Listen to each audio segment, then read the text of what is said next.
Hi, and welcome to another episode of the Auroville Files. Today we're going to talk about the role of the Auroville Foundation and how have they fared so far.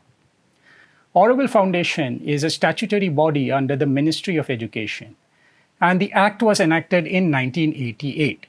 But it actually has its roots from the days of emergency, which was declared in 1975. And many say that this act was palpably in cahoots with a couple of international people who are trying to hijack the project. Since the enactment of Auroville Foundation Act, it is the duty of the Government of India to ensure that the law of the land is followed and also the principles of Auroville are enforced. Spirituality doesn't give you a blanket to be above law. Not everything can be forgiven by flowery words and the words of integral yoga. But this has been the modus operandi of Auroville Foundation for so many years. Many people on social media have started accusing the current secretary of the Auroville Foundation, Jayanti Raviji, for steamrolling JCBs and breaking the ethos of Auroville and also scrutinizing everything from the grassroots level. This was necessary, and this was the duty of every secretary who had terms in Auroville so far. It is also seen that there are various public officers who have been in Auroville Foundation for a long time.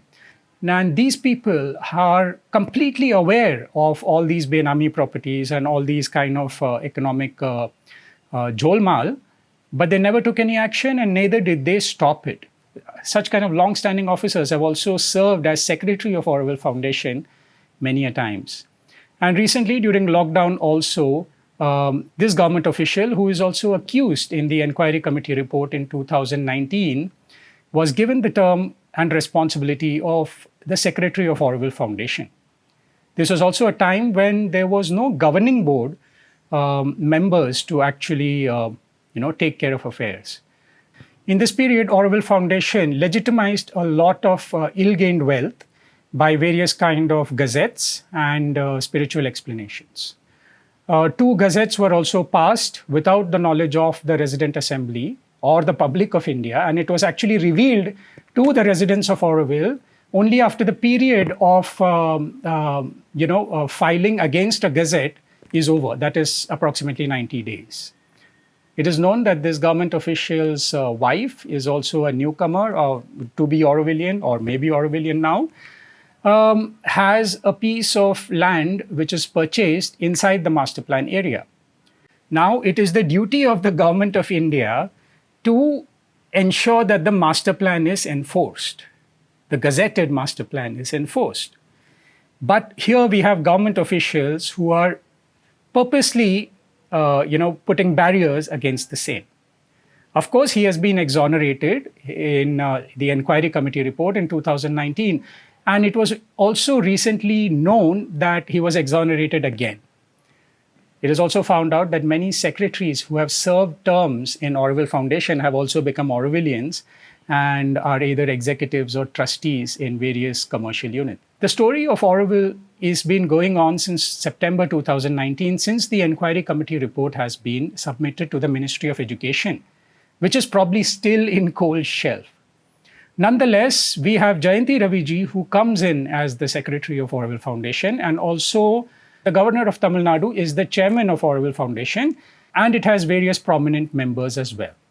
It is the duty of Auroville Foundation to ensure that the master plan is confirmed, that there are no economic transactions, that there are no pedophiles and drugs and parties and all kinds of smuggling from idols to everything in Auroville.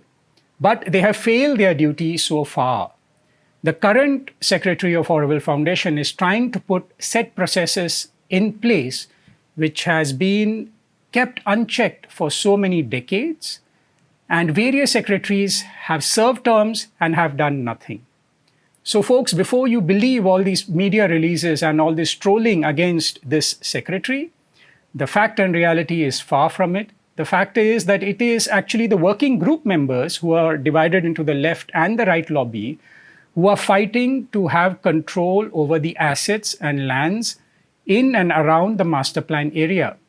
The story of trees and the NGT case was actually a distraction. The cover-up is that they have built properties in the area purposely to withhold the land to stop the master plan from being implemented. While most of the Aurovilians live in a bubble, the public is also kept in the dark because the Auroville Foundation for so many decades have never replied to RTIs properly. And this is not just the case of me, who has filed approximately 41 RTIs. I mean, Auroville Foundation does not reply to RTIs and informations properly. And a citizen has to go through first appeal, second appeal, and then to court, and et cetera, just to get that piece of information. Many members in the working groups actually are fighting for power. People are not actually represented in the resident assembly by skills, ethics, or honesty. They are actually represented as to which person can come into power so that they can make policies for themselves and enrich themselves. This is why a lot of politics is played for the selection of the members in the working groups of Auroville. So with this said, folks, it is time that the world knows that Auroville cannot retain its autonomy. Although the current Secretary of Auroville Foundation is doing good work, she has to be motivated, she has to be supported, and it is also time that people know that when a lot of fingers are pointed on one person, that is because that person is being a hurdle to falsehood.